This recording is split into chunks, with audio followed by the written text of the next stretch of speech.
දැන් ටිකකට කලින් මට සද්දයක් දැම්මනේ. ඔව් ඇයි? එහෙනම් දැන් සුපර් නෙතු එක්ක හැප්පිලා බලන්නකෝ.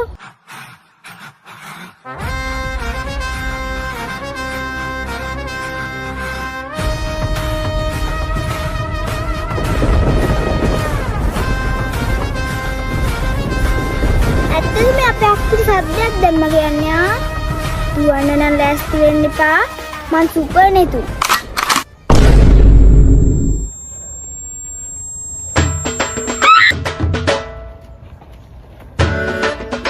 අනේ සුපර් නෙතු නැගිටින්නකෝ. අනේ සුපර් නෙතු නංගි. අනේ සුපර් නෙතු. අනේ නැගිටින්නකෝ නංගි. සුපර් නෙතු මුන්ගේ ආච්චි. දෙන්නේ කනක් කරන්න. දුවිය. හරි අයියේ. සුපර් නෙතු නංගි මං පස්සෙන්න.